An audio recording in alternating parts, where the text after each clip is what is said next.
যে দেশে মুসলিমের সংখ্যা যত বেশি, সে দেশে মুসলিমরা নির্যাতনের শিকার তত বেশি। তার কারণ একটাই, মুসলিমরা এখনো এক হতে পারে নাই। মুসলিমরা মুসলিমদেরকেই ক্ষতি করেছে বেশি, বিভিন্ন দলে দলে বিভক্ত হয়ে গেছে। অথচ আল্লাহর কোরআন বলছে ওয়াতাসিমু বিহাবলিল্লাহি জামিআ ওয়ালা তাফাররাকু। আজ যদি আল্লাহর কোরআনকে যদি আমরা আঁকড়ে ধরতাম, কোরআনের আইনকে যদি আমরা মেনে নিতাম, আমরা যদি আমাদের স্বার্থকে ত্যাগ করে যদি কোরআনের বাণী অনুযায়ী আমরা সবাই একটি প্ল্যাটফর্মে আসতাম, আল্লাহর কসম দিয়া বলি, বাংলার জমিনে শুধু নয়, পৃথিবীর কোনো প্রান্তরে মুসলিমদের এভাবে নির্যাতন করা সম্ভব হতো না। কথা বলেন ঠিক কিনা? কিন্তু আফসোস হয়, আমরা এখন এক হতে পারিনি, আল্লাহর বিধানকে মেনে নিতে পারি নাই। কারণ আল্লাহ তাআলা এটা ভালো করেই জানেন যে আমার বান্দারা যদি এক না হয়, শয়তান তাদের মধ্যে ঢুকে তাদেরকে দুর্বল করে, চক্রান্ত করে, তাদের মধ্যে বিভেদ সৃষ্টি করে মারামারি, রাহাজানি, ছিনতাই, ডাকাতি, বিভিন্ন রকম অপকর্ম তাদের মধ্যে ঢুকিয়ে দিবে। কথা বলেন ঠিক কিনা? আজ মুসলিম রাষ্ট্রে এমনটা কোনো মুসলিম মা আশা করে নাই। সেই মুসলিম বোন, সেই সম্মানিত মা চোখের পানি ছেড়ে দিয়ে কেঁদেছেন আর বলেছেন আমার সন্তানদের কি অপরাধ। তারা তো দুবেলা দুমুঠো ভাত খাওয়ার জন্য, হালাল খাদ্য খাওয়ার জন্য তারা তো কাজ করতে গিয়েছিল সেখানে। আমার একটা সন্তানও যদি তারা কেড়ে নিত, আর একটা সন্তান আমার মা বলে ডাকতে পারত। কিন্তু তারা আমার দুইটা বুকের ধন, দুইটাকে তারা কেড়ে নিয়েছে। আমি এটার বিচার চাই। আমরা সমস্যার এটা বলতে চাই, আমাদের মাননীয় প্রধানমন্ত্রী যেন এটা তদন্ত করে তাদেরকে কঠিনভাবে বিচার করে, যাতে করে ভবিষ্যতে কোনো মুসলিমের ঘাড়ের উপরে কোনো অমুসলিম যেন আঘাত করতে না পারে। কথা বলেন ঠিক কিনা? আল্লাহ তাআলা অচিরেই সঠিক বিচার পাওয়ার তৌফিক দান করুন, সকলে বলে আমিন। আল্লাহ তাআলা বলেন وَمَن يُطِعِ اللَّهَ وَالرَّسُولَ فَأُولَٰئِكَ مَعَ الَّذِينَ أَنْعَمَ اللَّهُ عَلَيْهِم مِّنَ النَّبِيِّينَ وَالصِّدِّيقِينَ وَالشُّهَدَاءِ وَالصَّالِحِينَ وَحَسُنَ أُولَٰئِكَ رَفِيقًا। আল্লাহু আকবার। আল্লাহ তাআলা বলছেন, তোমরা আল্লাহর আনুগত্য করো, তোমরা রাসূলের আনুগত্য করো, আর তোমাদের মধ্যে তাদেরকেই তোমরা অনুসরণ করো, তাদেরই সঙ্গী হও যারা সিদ্দিকিন, যারা নবীন, যারা সালেহিন, যারা শুহাদা। তারা তোমাদের জন্য কতই না উত্তম সঙ্গী। সম্মানিত হাজিরিন, আল্লাহ তাআলা বললেন আল্লাহর আনুগত্য করো, নবীর আনুগত্য করো, আর তাদেরকেই অনুসরণ করো, তাদেরই সঙ্গী হও, তাদেরকেই বন্ধু বানাও, তাদেরকে সহোদর বানাও, তাদের সঙ্গেই তোমরা উঠা বসা করো।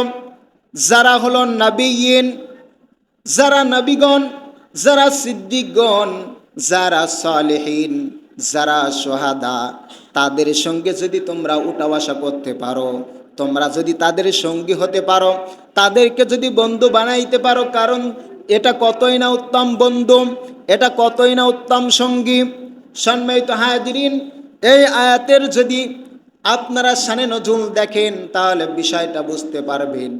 সম্মানিত হাজিরিন, আল্লাহ রাব্বুল আলামিন এই আয়াতে কারিমা তখনই নাজিল করেছেন যখন একজন ব্যক্তি নবীজির দরবারে আসলেন, মসজিদে নববীতে এসেছেন। মা আয়েশা রাদিয়াল্লাহু তাআলা আনহা বলেন, একজন ব্যক্তি মসজিদে নববীতে এসে নবী করিম সাল্লাল্লাহু আলাইহি ওয়াসাল্লামের কাছে বলছেন, ইয়া রাসূলুল্লাহ, হাবিবাল্লাহ, আমি আপনাকে অত্যাধিক ভালোবাসি। আমার সন্তানের চেয়ে, আমার স্ত্রীর চেয়ে, আমার সম্পদের চেয়ে, আমার গোত্রের অন্য অন্য মানুষ সবার চেয়ে আমি নবী আপনাকে বেশি ভালোবাসি। ইয়া রাসূলুল্লাহ, হাবিবাল্লাহ, আমি যখন বাড়িতে চলে যাই, বাড়িতে যাওয়ার পরে আপনার কথা আমার স্মরণ হয়। যখনই আপনার কথা স্মরণ হয়, আপনাকে দেখার জন্য আমার মনটা ব্যাকুল হয়ে যায়। ইয়া রাসূলুল্লাহ, আমার খেতে ভালো লাগে না, কোনো কাজকর্ম করতে ভালো লাগে না, আমার মুখটা শুকিয়ে যায় যতক্ষণ পর্যন্ত আপনার দরবারে আসতে না পারি, যতক্ষণ পর্যন্ত আপনার চেহারা মুবারক না দেখতে পাই, ততক্ষণ পর্যন্ত আমার মনে ভালো লাগে না। ইয়া রাসূলুল্লাহ, হাবিবাল্লাহ, আমার শুধু মনে হয় আমার যখন মৃত্যু হয়ে যাবে, আপনার মৃত্যু হয়ে যাবে, আমার মনে হয় আপনি তো আল্লাহর খাস বান্দা, আপনি হলেন নবীদের মধ্যে শিরোমণি, আল্লাহ তাআলা আপনাকে জান্নাতের উচ্চ স্থান দান করবেন, আমার কোথায় দিবে তা তো আমি জানি না, আমি হয়তো আপনাকে আর দেখার সুযোগ পাবো না। ইয়া রাসূলুল্লাহ, হাবিবাল্লাহ, যখন এই কথা আমার স্মরণ হয় আমি তখন বেহুশ হয়ে যাই। ইয়া রাসূলুল্লাহ, হাবিবাল্লাহ, আমার জন্য কি কোনো ব্যবস্থা আছে নাকি, আমি আপনার সঙ্গী যেন হতে পারি? নবীজি কোনো কথার উত্তর দিলেন না, কারণ তখনও পর্যন্ত নবীজির কাছে কোনো কিছু নাজিল হয় নাই, নবীজি কোনো আমলও তাকে শিখাইতে পারলেন না। এমন মুহূর্তে ওই সাহাবী যখন চলে যাচ্ছেন, আল্লাহ রাব্বুল আলামিন জিবরাইল আলাইহিস সালামকে পাঠিয়ে দিয়ে বললেন, ইয়া রাসূলুল্লাহ, হাবিবাল্লাহ, কিয়ামতের ময়দানে কঠিন মুসিবতের সময় তখনও পর্যন্ত আপনার সাক্ষাৎ লাভ করতে পারবে যদি তারা নবীদের সঙ্গী হতে পারে, তারা যদি সিদ্দিকদের সঙ্গী হতে পারে, তারা যদি সালেহিনদের সঙ্গী হতে পারে, তারা যদি শুহাদাদের সঙ্গী হতে পারে, তাহলে কিয়ামতের ময়দানেও কঠিন মুসিবতের সময় ওই জান্নাতের ভিতরে এক একজন এক এক স্তরে থাকলেও একজন আর একজনের সঙ্গে সাক্ষাৎ লাভ করতে পারবে, একজন আর একজনকে দেখা করতে পারবে। এই কথা বলা মাত্রই ওই সাহাবী খুশি হয়ে গেলেন। সুবহানাল্লাহ। কাদের কাতারে থাকতে হবে বলেন? চারটা শ্রেণী। কয়টা? এক নাম্বার নবীগণদের অনুসরণ করতে হবে, দুই নাম্বার সিদ্দিকিন, তিন নাম্বার সালেহিন, চার নাম্বার শুহাদা। এই চারটা ক্যাটাগরির মধ্যে যদি অনুকরণ করা যায়, তাদেরকে বন্ধু বানানো যায়, তাদের সঙ্গে যদি চলাফেরা করা যায়, তাহলে আল্লাহর নবীর কাছে মেসেজ এসেছে, হে রাসূল, আপনি যেখানেই থাকুন না কেন, আপনার সঙ্গে আপনার এই সমস্ত বান্দারা, এই সমস্ত সাহাবীরা সাক্ষাৎ লাভ করতে পারবে। সুবহানাল্লাহ। সম্মানিত হাজিরিন, আরেকটি বর্ণনা এসেছে, নবীজির একজন কৃতদাস নাম সাওবান রাদিয়াল্লাহু তাআলা আনহু, তিনি বলেন, ইয়া রাসূলুল্লাহ, হাবিবাল্লাহ, আমি আপনাকে অত্যাধিক ভালোবাসি। ইয়া রাসূলুল্লাহ, হাবিবাল্লাহ, যখন আমি আপনার ছেড়ে অন্য কোথাও চলে যাই, তখনই আপনাকে দেখার জন্য আমি পাগল পারা হয়ে যাই, আমার কোনো কিছু ভালো লাগে না। ইয়া রাসূলুল্লাহ, হাবিবাল্লাহ, আমি কি আপনার সহচর্যে থাকতে পারবো না? যখন আমার মৃত্যু হয়ে যাবে, কিয়ামতের ময়দানে কঠিন মুসিবতের সময় আমি কি আপনার সাথে থাকতে পারবো না? আল্লাহর নবী বলেন, এমন মুহূর্তে আল্লাহ তাআলা এই কোরআনে আয়াতে কারিমা নাজিল করে বললেন, তারা যদি আল্লাহর এবং রসুলের অনুসরণ করতে পারে, তারা যদি সিদ্দিকিনদের কাতারে থাকতে পারে, তারা যদি নবীদের কাতারে থাকতে পারে, তারা যদি শুহাদাদের কাতারে থাকতে পারে, তারা যদি সালেহিনদের কাতারে থাকতে পারে, তারা অবশ্যই অবশ্যই আপনার সাক্ষাৎ লাভ করতে পারবে। সুবহানাল্লাহ। সম্মানিত হাজিরিন, এবার আসুন, নবী কারাম। নবী কি যে কোনো মানুষ হতে পারে? এটা কি ইলেকশন করে করতে হয় নাকি সিলেকশনে হয়? ইলেকশনে হবে। আমরা সবাই মিলে যদি একজনকে ভোট দিয়ে যদি নবী বানাইতে চাই, পারবো? বলেন, পারবো? কারণ কি, নবী এটা ইলেকশন করে করা সম্ভব নয়, এটা সিলেক্টেড করেন একজন, তিনি কে? আল্লাহ সুবহানাহু ওয়া তাআলা।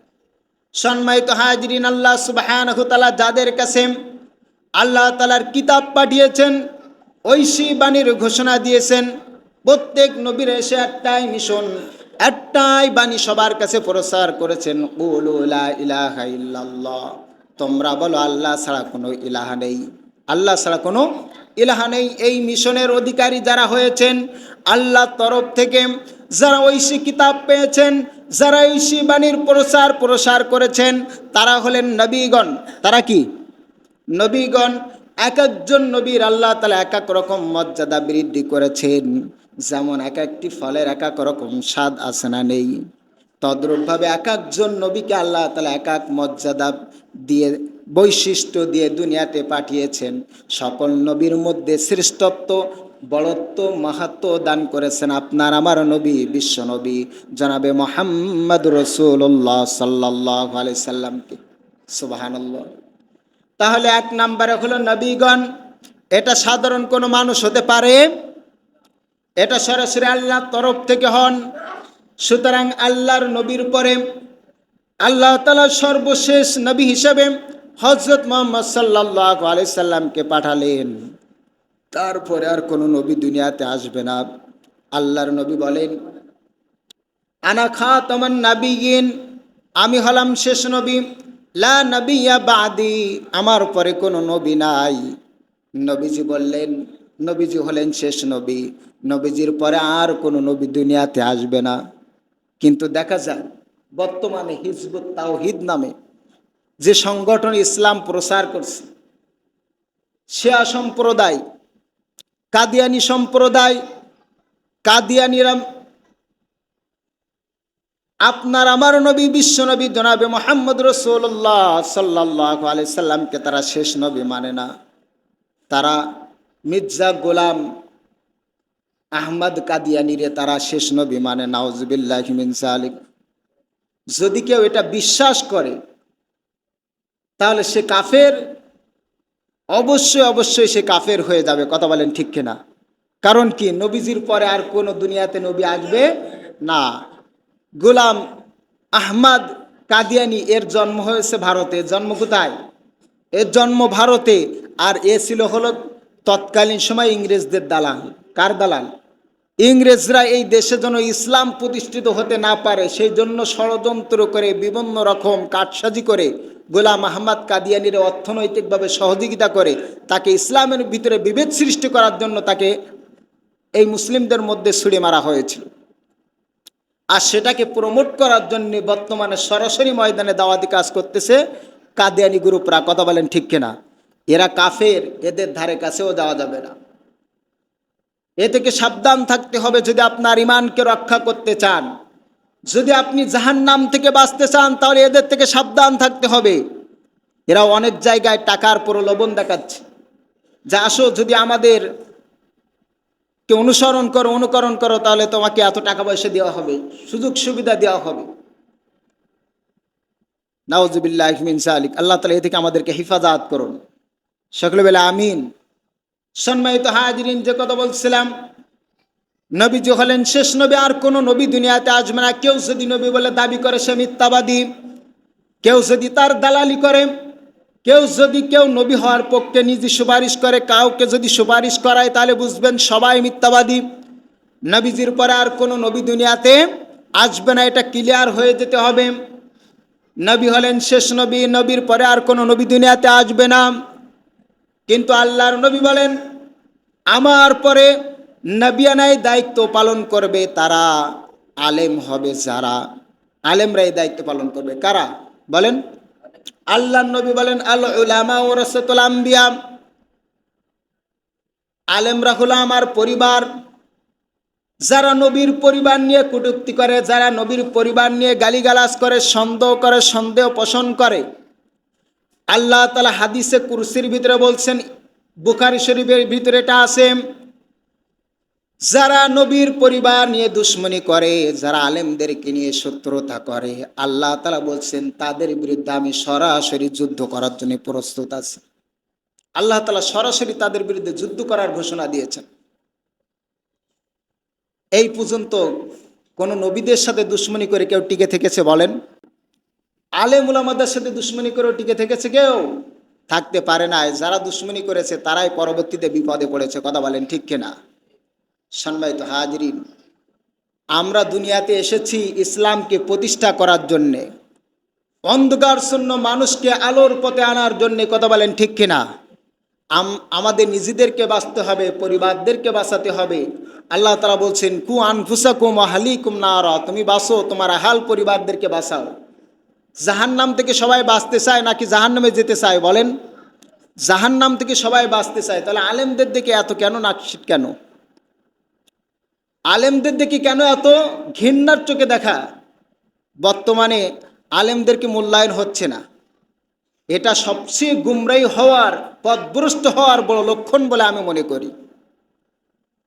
যদি নবীর সুন্নাহ যদি আপনার ভালো না লাগে, টুপি দেখলে আপনার ঘৃণা হয়, দাড়ি দেখলে ঘৃণা হয়, আলিম ওলামাদের দেখলে গায়ের ভিতরে চুলকানি শুরু হয়ে যায়, তাহলে বুঝবেন আপনার মধ্যে ঈমান নাই, আপনাকে শয়তান ভর করেছে। এখন আপনি যদি শয়তানের ভরে যদি আপনি পরিচিত হন, তাহলে আল্লাহ তাআলা বলছেন আপনাকে সহ কিয়ামতের দিন শয়তানকে জাহান্নামে নিক্ষিপ্ত করবেন। আর যদি আপনি তওবা করে ফিরে আসতে পারেন তাহলে আলহামদুলিল্লাহ, কারণ সৎসঙ্গে আপনার কি হবে? স্বর্গবাস। অসৎসঙ্গে কি হয়ে যাবে? সর্বনাশ। এটা আপনাকে চিন্তা করতে হবে। হয় আলেম হন, অথবা সন্তানকে আলেম বানান, অথবা আলেমদেরকে মহাব্বত করেন। এরপরে যদি অন্য কোনো প্ল্যান করেন তাহলে সেটা আপনার জন্য ক্ষতির কারণ হয়ে যাবে। কত আলেমকে জেলের ভিতরে ঢোকানো হলো ইসলাম প্রসার থেকে বিরত রাখার জন্যে। তারা পেরেছে নাকি? পারে নাই। আল্লামা মামুনুল হক সাহেব জেল থেকে বের হয়ে সবাই মনে করছিল উনি হয়তো আর আগের মতো বক্তৃতা দিবেন না, কোরআনের হক কথাগুলো তুলে ধরবেন না জাতির কাছে। কারণ অনেক মার দেওয়া হয়েছে, তাকে রিমান্ডে নেওয়া হয়েছে, ভয় ভীতি দেখানো হয়েছে, দীর্ঘদিন আটকিয়ে রাখা হয়েছে, কষ্টে রাখা হয়েছে। হয়তো তিনি আর হক কথা বলবেন না, বাতিলকে হয়তো সমর্থন দিয়ে যাবেন। কিন্তু তিনি জেলখানার থেকে বের হওয়ার পরে তিনি হুঙ্কার দিয়ে বলেছেন, জাতি আমার দিকে তাকিয়ে আছে, আমি যেন হক কথা থেকে যেন পিছিয়ে না যাই। তিনি বারবার হক কথা বলে যাচ্ছেন। আলহামদুলিল্লাহ, আল্লাহ তাআলা ওনার কণ্ঠকে ইসলামের জন্য কবুল করুন, সকলে বলে আমিন। যারা মুমিন তারা দুনিয়াতে 1 ঘন্টা বাঁচতে চায়, সিংহের মতো, কথা বলেন ঠিক কিনা? বিড়ালের মতো 500 বছর বেঁচে কোনো লাভ নাই, কথা বলেন ঠিক কিনা? কারণ 500 বছর বেঁচে রাজত্ব করে যদি নমরুদের মতো মৃত্যু হয়, ফিরাউনের মতো মৃত্যু হয়, এই মৃত্যু হয়ে কোনো লাভ আছে? নমরুদ তো 400 বছর রাজত্ব করেছে মিশরে। কই 400 বছর রাজত্ব করার পরেও তো সে জান্নাত কামাই করতে পারে নাই, সে করাই করেছে কি? জাহান্নাম। সুতরাং এমনও সাহাবী রয়েছেন যারা সদ্য কালেমা পড়ে মুসলমান হয়েছে, আল্লাহর জমিন আল্লাহর দ্বীনকে প্রতিষ্ঠার জন্য সংগ্রামী কাফেলায় ঝাঁপিয়ে পড়েছে, যারা শহীদ হয়ে গিয়েছে, এক ওয়াক্ত নামাজও পড়ার সময় পান নাই। আল্লাহর নবী বলেন এরা জান্নাতি। সুবহানাল্লাহ। সদ্য কালেমা পড়ে কি মুসলমান হয়ে ইসলামকে প্রতিষ্ঠা করার জন্য ঝাঁপিয়ে পড়েছে, এর বিনিময়ে আল্লাহ তাআলা তাদেরকে জান্নাত দান করেছে। সুতরাং পৃথিবীতে 400 বছর রাজত্ব করে, 500 বছর রাজত্ব করে লাভ হবে না যদি জান্নাত না পায়, কথা বলেন ঠিক কিনা? এই জন্য আলেম ওলামাদেরকে হাজারো নির্যাতন নিপীড়ন করার পরেও হক কথা বলা থেকে আলেমদেরকে বিরত রাখা সম্ভব নয়, কথা বলেন ঠিক কিনা? তার বাস্তব নমুনা আমরা ইতিহাসে দেখেছি। আল্লামা দিলওয়ার হোসেন সাঈদী সাহেবকে যখন বের করে আনা হলো, উনি জানতেন না ওনার আশপাশে যারা আছে ওনার শত্রু, ওনার একটু পরেই তারাই মৃত্যুর কারণ হয়ে দাঁড়াবে। উনি তাদেরকেও সরাসরি সালাম দিলেন, আসসালামু আলাইকুম রহমতুল্লাহ। এরপরে তাদেরকে নামাজের নসিহত করলেন, তোমরা নামাজ পড়ো। একজন আলেম চায় না কোনো মানুষ পথভ্রষ্ট হয়ে যায়। তার সঙ্গী সাথী যারা ছিল তারা পাগল পারা হয়ে গেছে এখন, যাহারে আমরা কি রত্ন হারিয়ে ফেলেছি। সম্মানিত হাজিরিন, একজন আলেমদের সঙ্গে মহাব্বত রাখবেন, ভালোবাসা রাখবেন। যেমন সাহেবরা নবীজিকে না দেখলে থাকতে পারতেন না। উহুদ যুদ্ধের সময় আল্লাহ নবীকে হেফাজত করার জন্যে সাহাবীরা সামনে ঢাল হয়ে গেলেন। কি হয়ে গেলেন বলেন? ঢাল হয়ে গেলেন। এমন এমন সাহাবীর বুকের ভিতরে, কারোর বুকের ভিতরে 30টার মতো তীর ঢুকে আছে, কারোর বুকের ভিতরে 70টার মতো তীর ঢুকে আছে, কারোর বুকের ভিতরে 100-র ভিতরে 100-র ঊর্ধ্বে তীর ঢুকে আছে, কিন্তু আল্লাহর নবীর গায়ে একটা তীর ঢুকতে দেয় নাই। সুবহানাল্লাহ। তারা দুনিয়া থেকে শহীদ হয়ে গেছেন, কিন্তু আল্লাহর নবীকে তারা এক চুল পরিমাণ ক্ষতি হতে দেন নাই।